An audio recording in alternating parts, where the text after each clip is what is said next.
सरस्वती माता का वंदन करते हुए मैं कामना सहानी लेक्चरर इंग्लिश आपके लिए एक और नया इंग्लिश का वीडियो लेकर आई हूँ। आज का अपन पाठ शुरू करते हैं। हमारा टुडेज टॉपिक, आज का अध्ययन बिंदु है how to write a complaint letter for defective product.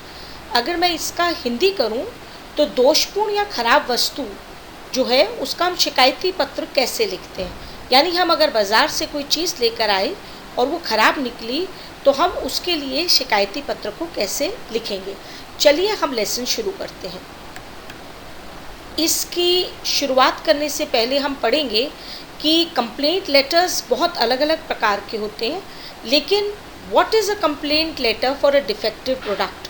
अगर मैं इसकी परिभाषा लिखूं या परिभाषा से समझूं तो इसकी परिभाषा ये है कि हमें दोषपूर्ण उत्पाद के बारे में निर्माताओं को जो पत्र के रूप में शिकायत दर्ज हम करते हैं और जिसमें हम उसको मरम्मत या बदलने के लिए पत्र लिखते हैं, उसे हम ये पत्र का नाम कहते हैं। यानी कि अगर कोई भी उत्पाद आप लेकर आए, कोई भी चीज़ आप लेकर आए, आप फ्रिज लाए, आप कंप्यूटर लाए, आप कोई भी चीज़ लाए और उसमें कोई दोष निकलाया, मतलब वो वर्क सही तरीके से प्रॉपरली नहीं कर रहा, तो उसकी शिकायत के लिए जो पत्र हम लिखते हैं वही पत्र हम complaint letter for defective products कहते हैं।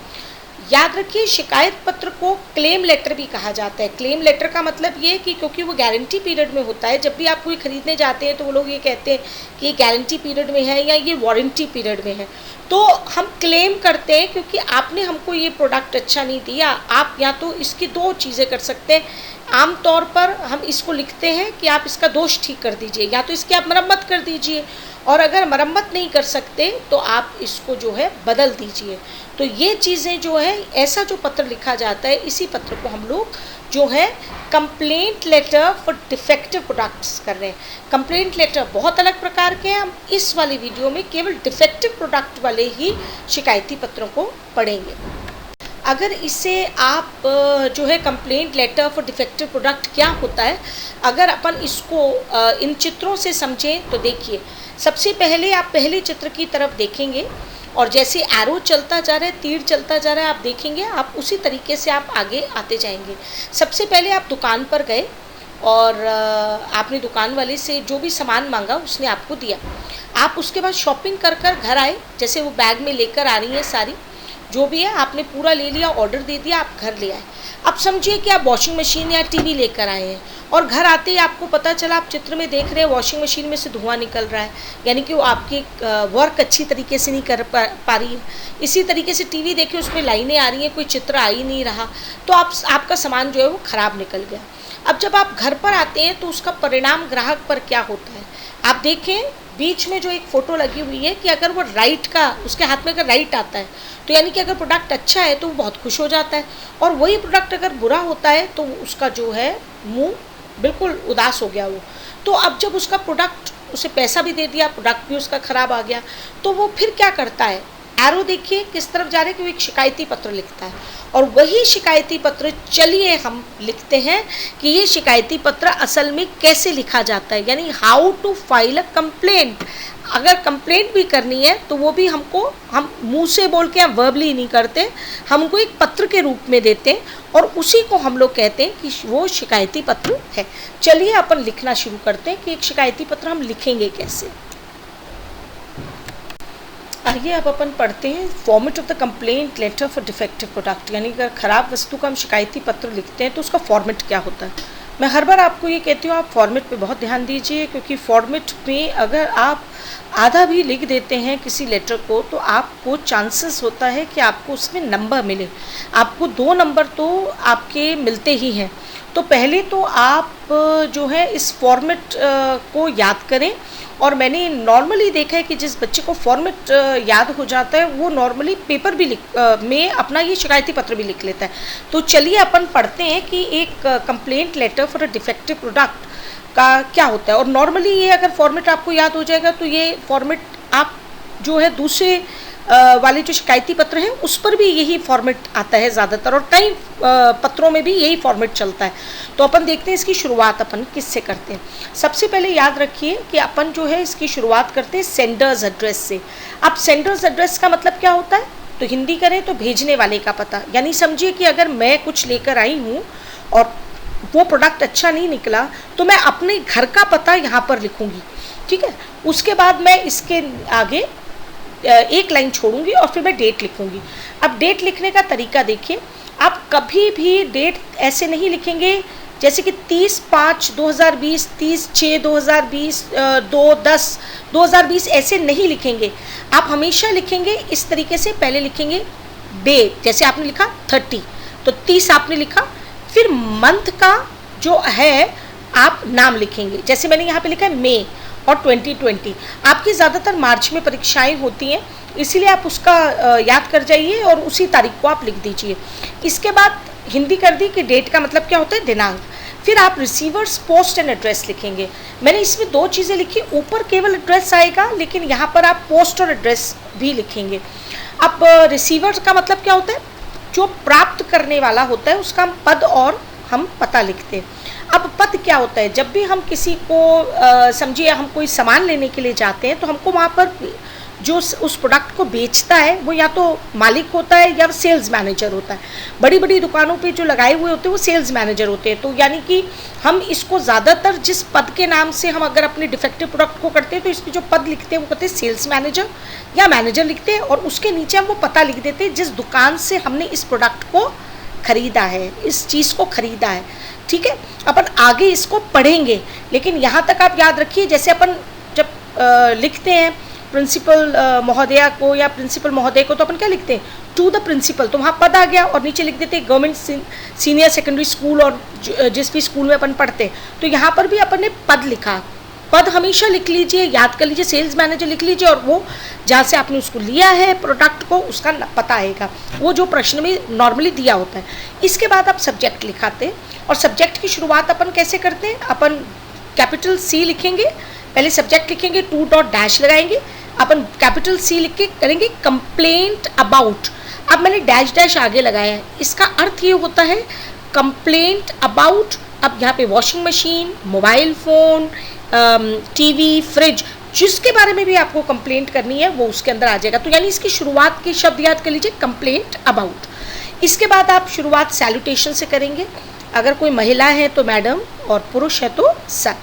इसके बाद आप इसके अंदर 3 पैराग्राफ्स बनाएंगे जो आपकी मेन बॉडी को बनाते हैं, पैरा 1, पैरा 2 और पैरा 3। ये मैंने बताया, पैरा 1, पैरा 2, पैरा 3 क्या आएगा ये हम आगे के वीडियो में बताएंगे, लेकिन आप याद रख लीजिए सर और मैडम के बाद आपको सारी लिखनी है। अब जैसे मैं अगर आपको थोड़ा बहुत इसका हिंट दूं तो जैसे कि पहले आप उसमें परिचय देंगे, आप ये बताएंगे आपने क्या लिया है, फिर पैराग्राफ 2 में आप बताएंगे उसमें प्रॉब्लम क्या है, और तीसरे पैराग्राफ में हम नॉर्मली बता देते हैं कि हमको क्या चाहिए, हम मरम्मत चाहते हैं कि हम उसको बदलना चाहते हैं। अपन पढ़ेंगे इसको आगे। उसके बाद जैसे हम पूरी अपनी दिक्कतें वगैरह सब लिख देते हैं, हम क्या चाहते हैं सब लिख देते हैं, तो हम उसको अंत करते हैं थैंकिंग यू से। याद रखिए, मैं वापस कह रही हूँ, थैंक यू नहीं लिखना है, थैंकिंग यू लिखना है। कॉमा लगाइए, उसके बाद योर्स फेथफुली लिखिए, फिर कॉमा लगाइए आप, और इसका अंत आप नेम से कर दें। ये नेम भी ज़्यादातर अपन को प्रश्न में मिल जाता है। चलिए अब अपन आगे पढ़ते हैं कि मेन बॉडी में पैरा 1, पैरा 2 और पैरा 3, क्योंकि फॉर्मेट आपको समझ में आ गया कि आप सेंडर्स एड्रेस देंगे, डेट देंगे, एक एक लाइन छोड़ेंगे, जैसे रिसीवर का पद वगैरह सब मिल गया, सब्जेक्ट लिख लिया सब। लेकिन मेन पार्ट होता है मेन बॉडी। तो पैरा 1, पैरा 2 और पैरा 3 में हम क्या लिखेंगे, यही चीज़ अपन आगे पढ़ते हैं, और फिर एक मैं पत्र भी आपको बना के इसमें वीडियो में दिखाऊंगी।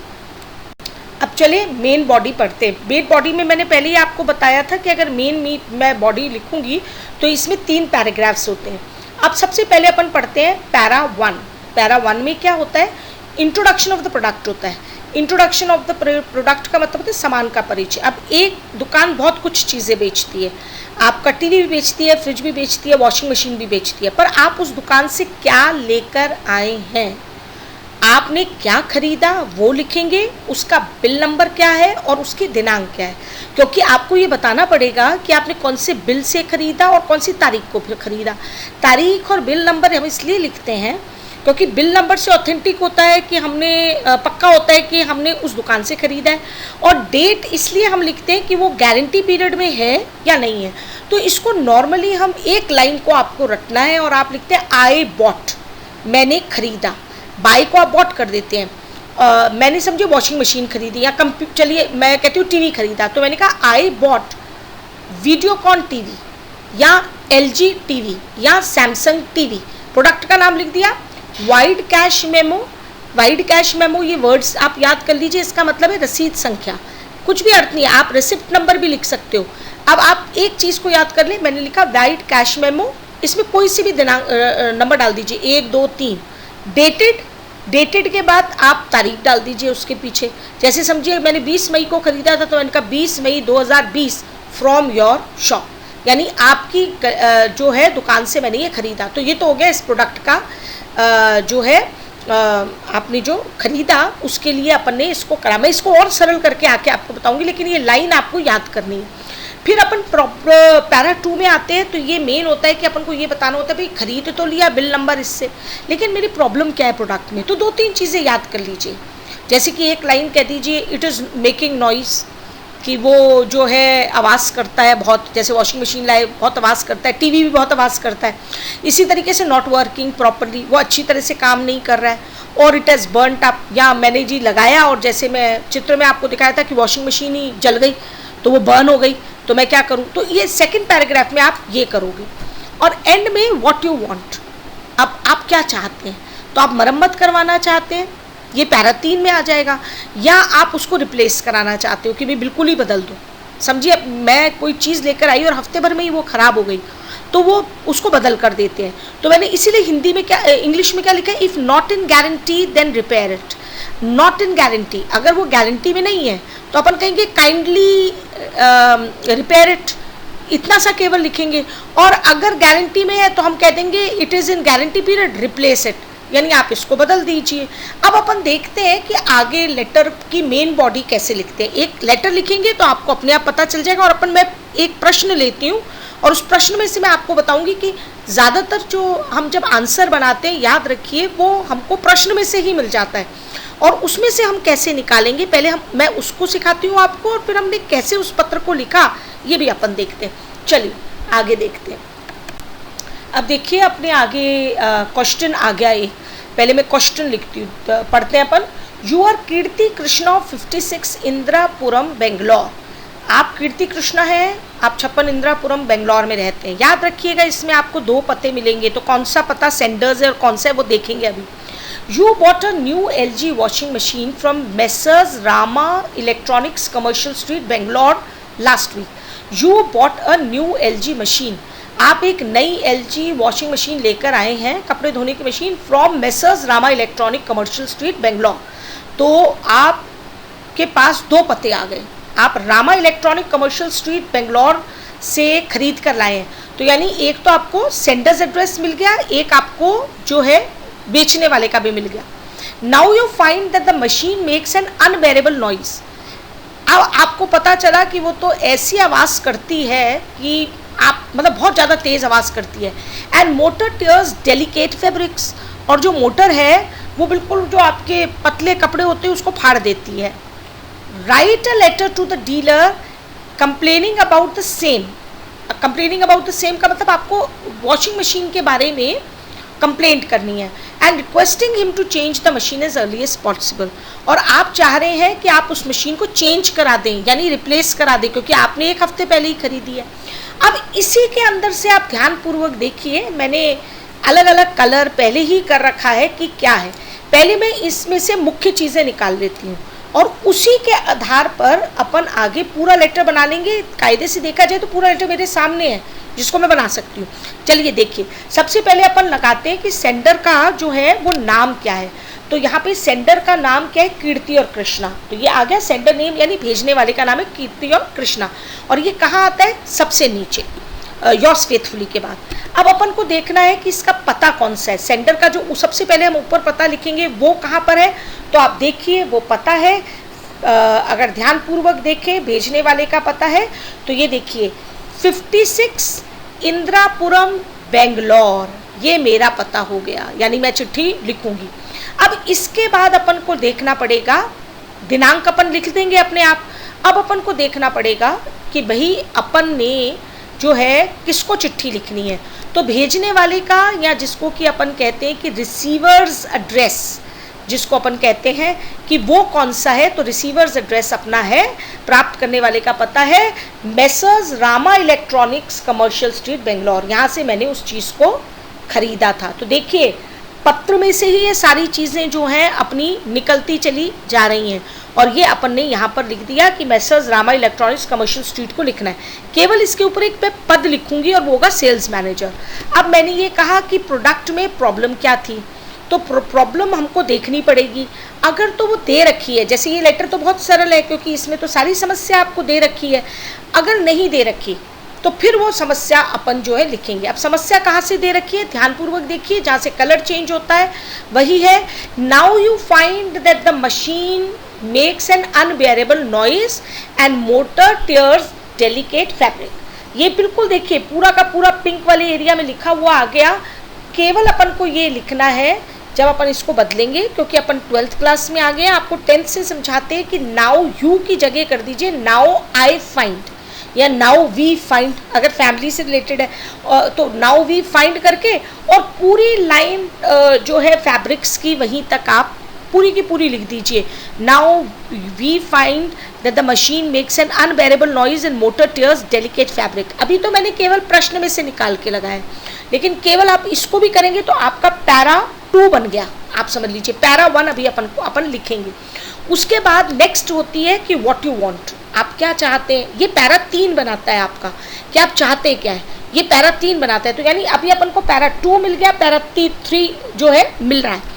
इसके अंदर है requesting him to change the machine as early as possible. अब इसको लिखने में कुछ नहीं है, रिक्वेस्टिंग की जगह आप लिख दीजिए काइंडली, हिम को काट दीजिए, या आई रिक्वेस्ट यू टू, ये भी लिख सकते हो, नहीं तो लिख दो kindly change the machine as early as possible. ये भी पूरी लाइन अगर अपन पत्र में लिख देंगे ना उठा के, तो भी अपना पत्र बन जाएगा। अब इसको याद रखिए पत्र को, और अपन आगे इसी पत्र को लिखते हैं कि सारा अपने पत्र को किस तरीके से लिखा। चलिए आगे लिखते हैं। अब अपन कंप्लेंट लेटर जो है वो लिखना चालू करते हैं, और जो कंप्लेंट लेटर है अपना, वो अपना सामने बिल्कुल जो मैंने पहले आपको इससे पहले बताया वो आ गया। You are Kirti Krishna of 56 Indirapuram Bangalore, ये पूरा मैंने अभी आपको बताया था।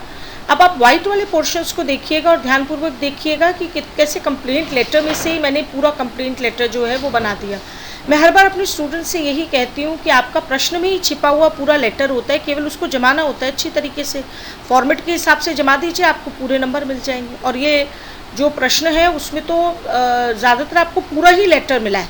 अब अपन देखते क्या है, जब भी अपन शुरू करें तो अच्छी बात ये होती है कि सबसे पहले अपन ऊपर लिख दिए कंप्लेंट लेटर, और मैंने अंडरलाइन कर दिया। अब सबसे पहले मैंने जैसे आपको बताया था अपन इसमें सेंडर्स नेम देंगे, यानी भेजने वाले का पता देंगे। तो मैंने भेजने वाले का पता अपना यहाँ पे 56 इंदिरापुरम और बेंगलोर, तो ये मैंने डाल दिया। इसके बाद अपन ने डालनी थी डेट, तो डेट अपन ने मैं डाल दी समझिए 30 मई 2020। तरीका देख लीजिएगा, मैंने यहाँ पे 30/5 नहीं लिखा, 2020 बार बार कह रही हूँ, 30 मई 2020, 30 मई 2020 मैंने डाला। अब मैं इसके अंदर रखूँगी उसका पद और पता जहाँ से मैंने ये सामान को, प्रोडक्ट को खरीदा है। अब जिसने मुझे बेचा है पहले एक पद बनाएंगे, तो हर बार आप रख लीजिए कि इसमें मैनेजर बेचता है, और जो बेचता है उसको हम कहते हैं सेल्समैन, तो सेल्स मैनेजर।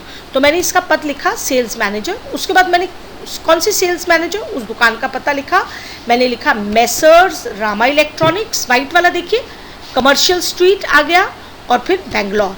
ये मैंने करने के बाद अब मैं क्या लिखूंगी, सब्जेक्ट लिखूंगी। तो मैंने अब सब्जेक्ट लगाया, और सब्जेक्ट हमेशा मैंने आपको कहा था कंप्लेंट करना आप। तो इसमें अब मैंने जब पढ़ा तो उन्होंने कहा कि आपने जो है क्या खरीदा था, LG वॉशिंग मशीन।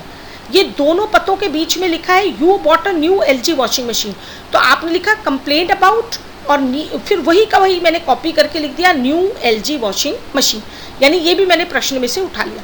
अब मैं सैल्यूटेशन लिखूंगी, सेल्स मैनेजर पुरुष है, मैंने लिखा सर। इसके बाद मैंने कुछ नहीं करा, मैंने 3 वर्ड्स हमेशा मैं कहती हूँ याद करो, आई वुड लाइक टू। ये वर्ड लगाने के बाद आप कुछ नहीं करिए, सब्जेक्ट को बिल्कुल इसके पीछे कॉपी कर दीजिए, लेकिन ऐसे मत करिए, जहाँ कंप्लेंट लिखा है टी हटा दीजिए, और पूरा का पूरा सब्जेक्ट बिल्कुल वैसे का वैसा उतार लीजिए। ध्यानपूर्वक देखिए, आई वुड लाइक टू तो मैंने वर्ड लिख ही लिया और मैंने अंडरलाइन कर दिया है। आप ऊपर सब्जेक्ट को ध्यानपूर्वक देखेंगे तो कंप्लेंट का टी हटा दिया और पूरा बिल्कुल वैसे का वैसा ही उठा के मैंने फर्स्ट लाइन बना दी अबाउट न्यू वॉशिंग मशीन। अब अपन को लिखना है कि मैंने क्या लिया। ये भी देखिए, you bought a new LG washing machine, तो मैंने उसको यू को चेंज करके लिख दिया I bought a new LG washing machine. आप ये लिख सकते हो, नहीं तो आप लिखो I bought from your shop, जो मैंने आपकी दुकान से खरीदी। वाइड कैश मेमो नंबर 123, कोई सा भी नंबर डाल दीजिए। अब समझिए वाइड कैश मेमो याद नहीं हो रहा, आप रेसिप्ट नंबर कर दीजिए, बिल नंबर कर दीजिए। I bought from your shop है ना, बाय बिल नंबर, ये वाइट की जगह बाय बिल नंबर, ये नहीं तो ये लाइन याद कर लीजिए, 3 words, white cash memo number, कोई सा भी नंबर डाल दीजिए। डेटेड, अब आपने जिस दिन चिट्ठी लिखी है उसके 1 हफ्ते पहले की डाल दीजिए, 10 दिन पहले की तारीख डाल दीजिए। मैंने लिख दिया 20 मई 2020। ये लिखने के बाद ये आपका पैरा 1 कंप्लीट हो गया, यानी आपने प्रोडक्ट जो खरीदा उसका इंट्रोडक्शन आ गया, आपने क्यों खरीदा, कैसे खरीदा, वो सब आ गया। अब इसके नेक्स्ट आप लिखेंगे पैरा 2, और पैरा 2 जो है उसके अंदर आप ध्यानपूर्वक देखिए, इसी लेटर में लिखा हुआ है। अगर आपका नहीं लिखा हुआ तो आपको केवल 2-3 चीज़ें याद कर लीजिए। It is not working properly, it is not making noise. अब इसमें पहले से ही लिखा हुआ था, now you find that the machine makes an unbearable noise and motor tears delicate fabrics, ये लिखा हुआ है। मैंने आपको पहले भी समझाया, यू को बस आई में बदला और पूरी लाइन बिल्कुल वैसी की वैसी उठा के लिख दी कि मुझे अब मशीन जो है वो बहुत आवाज़ करती है और वो डेलिकेट फैब्रिक्स, डेलिकेट का मतलब होता है जो चीज़ बहुत, जैसे कोई जो कपड़े होते हैं सिल्क जैसे, या आप समझिए आपकी जो बहुत पतले कपड़े होते हैं वो कपड़ों को वो फाड़ देती है, मोटर टेयर कर देती है। टेयर का मतलब यहाँ पे रोना नहीं है, आंसू नहीं है, यहाँ पर होता है फाड़ देती हैं। तो आपने कुछ भी नहीं किया, वो प्रॉब्लम ऑलरेडी आपके उसमें लिखी हुई थी, वो कि वो आपने लिख दी। इसके बाद उन्होंने कहा एंड में requesting him to change the machine. तो पैरा 3 में मैंने आपको बताया था आप क्या चाहते हैं। अब आप तो बिल्कुल चेंज ही करवाना चाहते हैं, तो या तो आप क्या करिए, ING से जब अगर आप उठाना चाह रहे हैं तो आप लिख सकते हैं आई रिक्वेस्ट हिम को बदल दो यू में, to change the machine as early as possible. आप या तो केवल इतना सा लिख देंगे तो भी आपका पत्र बनेगा, और आप थोड़ा एक्स्ट्रा लिखना चाहते हैं तो आप ऐसे लिख सकते हैं, जैसे as it is in the guarantee period. एक ही तो हफ्ता हुआ है तो आपने लिखा as it is in the guarantee period. अब ध्यानपूर्वक देखिए, मैंने लिखा आई और रिक्वेस्टिंग को मैंने केवल ING हटा के मैंने उसके लगा दिया आई रिक्वेस्ट, हिम को मैंने बदल दिया यू में, to change the machine as early as possible. ये भी मैंने प्रश्न में से उठा लिया। एंड हो गया मेरा पत्र, पैरा 1 खत्म, पैरा 2 खत्म, पैरा 3 खत्म, यानी कि मेन बॉडी भी अपन को प्रश्न में से ही मिल गई, और ज़्यादातर हमें ये मिल जाती है। ठीक है, नहीं हो तो हम कुछ लाइंस याद कर लेंगे जो मैं आपको नेक्स्ट स्लाइड्स में बताती हूँ। इसके बाद आपने पत्र का अंत करा, थैंकिंग यू लिखा, फिर पुनः कहूँगी थैंक यू मत लिखिए, थैंकिंग यू करिए। उसके बाद आप जैसे योर्स फेथफुली लिखिए और नाम लिखिए। यहाँ पे मैंने दोनों नाम लिखे, कीर्ति और कृष्णा, लेकिन आपको केवल एक नाम लिखना है, या अगर लड़की है तो आप कीर्ति ले लीजिए, लड़के हैं तो आप कृष्णा ले लीजिए। चलिए अपन आगे पढ़ते, कौन कौन सी ऐसी लाइनें हैं जिन्हें अगर हम रट भी लें और याद कर लें तो हमारा लेटर अपने आप ही बन जाएगा। और फॉर्मेट को याद रखिए, उन्हीं लाइनों को डाल दीजिए, उसके अंदर आपका कंप्लेंट लेटर तैयार हो जाएगा। ये कंप्लेंट लेटर केवल डिफेक्टिव प्रोडक्ट्स के लिए है, बाकी के कंप्लेंट लेटर मैं पार्ट 2 वाले अपने वीडियो में आपको बताऊंगी। अब देखिए, मैंने आपसे कहा था कि main body of the letter हमेशा बहुत इंपॉर्टेंट होता है। फॉर्मेट तो हम लिख लेते हैं, सेंडर्स नेम लिख लिया, मैंने रिसीवर्स भी लिख लिया, लेकिन line for para 1, para 2 and para 3 कुछ ऐसी होती हैं जिन्हें अगर आप याद कर लें तो अगर आपको कुछ भी समझ में नहीं आया तो आप अगर इन लाइनों को भी लिख लेते हैं तो आपका जो है लेटर बन जाता है। तो पैरा 1, पैरा 2 एंड पैरा 3 की लाइंस को मैं आपको बता रही हूँ। पैरा 1 में हमेशा वस्तु का परिचय, बिल नंबर, दिनांक आती है, इसीलिए इसके अंदर जो लाइन चलती है वो ये चलती है, I would like to complain about. मैंने आपसे और सरल करके बोला था, आप केवल 3 वर्ड्स याद करिए, आई वुड लाइक और टू करके आप सब्जेक्ट को बिल्कुल वैसे का वैसा उतार दीजिए, आपका ये पूरा बन जाएगा। कंप्लेन अबाउट, कंप्लेन का मतलब शिकायत करें तो वो कंप्लेंट का टी हटा के मैंने आपको बोला था सब्जेक्ट बिल्कुल वैसे का वैसा कॉपी कर दीजिए, आपके प्रोडक्ट का नाम भी आ जाएगा और उसका परिचय भी आ जाएगा। उसके बाद आपको केवल ये लिखना है, मैंने खरीदा था तो I bought from your shop, ये तो बहुत सरलता से याद हो जाता है। मैंने आपके लिए I bought from your shop white cash memo number 123, कोई सा भी नंबर डाल दिया, डेटेड और इसके पीछे दिनांक लिख दी। अब याद रखिए, जब मैंने कहा your shop wide cash memo number, इसकी जगह आप लिख सकते हो बाय बिल नंबर। अगर आपको ये कैश वाइड कैश मेमो याद नहीं होता तो आप लिख दीजिए वाइड की जगह by, BY by bill number, ये तो सबको याद होता है। और बिल नंबर के पीछे कोई सा भी बिल नंबर डाल दीजिए, और डेटेड यानी जिस तारीख को आपने खरीदा। तो ये लाइन आप अगर याद कर लेते हैं तो आपका फर्स्ट पैराग्राफ तैयार हो जाता है। पैरा 2 लाल वाली की तरफ ध्यान दीजिए, प्रॉब्लम इन द प्रोडक्ट। हर वस्तु में समस्या ज़्यादा से ज़्यादा ये होती है, पहली लाइन आप चाहे मोबाइल लेकर आए, चाहे टीवी लेकर आए, चाहे वॉशिंग मशीन लेकर आए, आप लिखते हैं it is not working properly, ये अच्छी तरह से काम नहीं कर रहा। तो पहली लाइन तो हमेशा हर प्रोडक्ट में हो सकती है ये। It is making a lot of noise, अब ये आप टीवी पे भी हो सकता है, वॉशिंग मशीन पे भी हो सकता है, स्टीरियो पे भी हो सकता है, रेडियो पे भी हो सकता है कि वो बहुत ज़्यादा आवाज़ कर रहा है। इट हैज़ फ्यूज्ड, या आप सीधा लिख सकते हो उसका फ्यूज़ ही उड़ गया, यानी कि वो बिल्कुल ही जल गया, चल ही नहीं रहा। तो ये 3 लाइनें आपको याद होती हैं। अगर आपको वैसे तो प्रश्न में मिल जाता है, लेकिन अगर प्रश्न में कुछ भी नहीं लिखा तो आप इनका इस्तेमाल कर सकते हैं।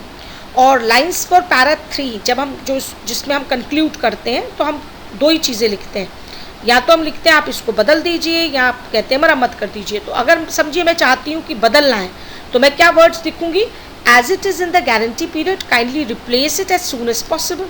नहीं तो आप यहाँ केवल इतना भी लिख सकते हैं, kindly replace it, kindly replace it, ये 3 वर्ड्स भी लिख देंगे ना तो आपका पैरा 3 बन जाएगा। और यहाँ आप लिख सकते हैं kindly repair it as soon as possible. As soon as possible हम पीछे इसलिए लगाते हैं, इसका अर्थ होता है कि जितना जल्दी हो सके आप मेरी शिकायत जो है उसको ठीक कर दें। तो अगर आप इन 3 पैराग्राफ्स में इन लाइनों को भी याद कर लेते हैं तो आपका शिकायती पत्र तैयार हो सकता है। चलिए अब अपना होमवर्क का टाइम आ गया है। मैंने हिंदी और इंग्लिश दोनों में लिख रखा है। You are Deepti Deepak Gupta 450 sector 20 Chandigarh. आप दीप्ति या दीपक गुप्ता हैं, 450 सेक्टर 20 चंडीगढ़ में रहते हैं, यानी ये आपका पता आ गया। तो सेंडर्स एड्रेस आ गया। You bought a wrist watch recently from messrs HMT corporation Chandigarh. आपने एक रिस्ट वॉच खरीदी है। रिस्ट वॉच का मतलब होता है कलाई घड़ी, जो आप रिस्ट होती है कलाई, और वॉच यानी घड़ी, ठीक है। और जो हम दीवार पे लगाते हैं उसको क्लॉक कहते हैं। तो ये तो रिस्ट वॉच है, आपने लिए HMT कॉर्पोरेशन चंडीगढ़ से। तो ये आपका पता आ गया जहाँ से आपने घड़ी खरीदी है। रिसीवर्स एड्रेस जिसे कहते हैं। Write a letter complaining about the wrist watch that the wrist watch does not work properly. यह आपका आ गया, पैरा 2 बन गया, जिसमें आपको ये लिखना है कि आपका वो फंक्शन प्रॉपर नहीं कर रही। And ask for its replacement, आपको रिप्लेस कराना है। तो आपको एंड में काइंडली रिप्लेस इट, जो भी मैंने बताया, इनका यूज़ करके आपको ये होमवर्क करना है, ठीक है। और इसको अगर आप होमवर्क करेंगे तभी आपको आ जाएगा शिकायती पत्र हम लिखते कैसे। And now a big thank you to everyone who has watched my video, and please subscribe and like my video too. Thank you once again.